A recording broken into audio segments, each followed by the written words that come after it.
வாழ்க வையகம், வாழ்க வளமுடன். வாழ்க்கை மலர்கள். நால்வோர் நற்சிந்தனை. ஆகஸ்ட் 16. நமக்குள் இருக்கும் இரகசியம்.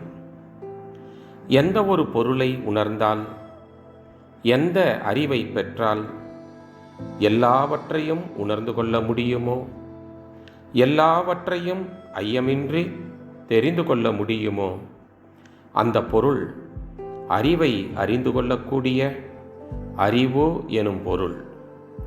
அது எங்கேயோ இல்லை, நமக்குள்ளாகவே இருக்கிறது.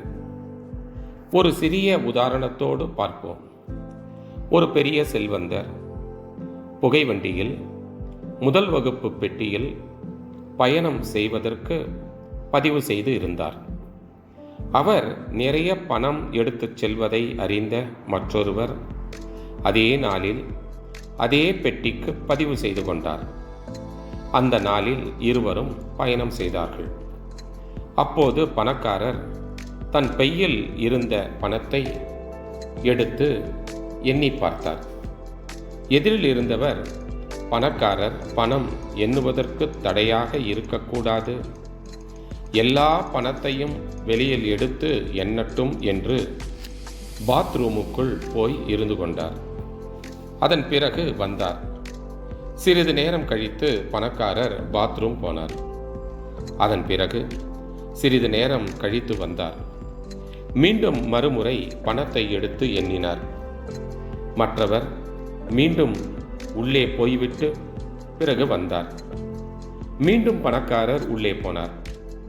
உடனே வெளியில் இருந்தவர் பணக்காரருடைய பணத்தை, பெட்டி, தலையணை மற்றும் அவர் உடைமைகள் அனைத்திலும் தேடினார். கிடைக்கவே இல்லை. மறுபடியும் பணக்காரர் வெளியே வந்தார். பொழுது விடுகின்ற நேரம், இருவரும் புறப்படும் சமயம். மறுபடியும் பணக்காரர் பணத்தை எடுத்து எண்ணி பார்த்தார். அதற்கு மற்றவர், நீங்கள் பணத்தை எங்கே வைத்திருந்தீர்கள் என்றார். ஏன் கேட்கிறீர்கள் என்றார் பணக்காரர்.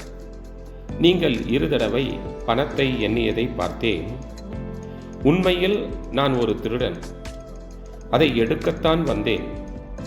நீங்கள் உள்ளே போய் இருந்த பொழுது பணத்தை தேடி பார்த்தேன், கிடைக்கவில்லை என்றார்.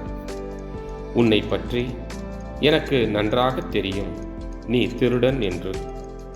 அதனால் என் தலையனுக்கு அடையில் வைத்தால் ஆபத்து என்று பணத்தை உன் தலையணைக்கு கீழே வைத்திருந்தேன் என்றார் பணக்காரர். அதே போல எல்லாம் வல்ல இறைவன் இரகசியமான பொருட்களை நமக்குள்ளே வைத்திருக்கிறான். அருட்தந்தை. வாழ்க வளமுடன். தொடரும்.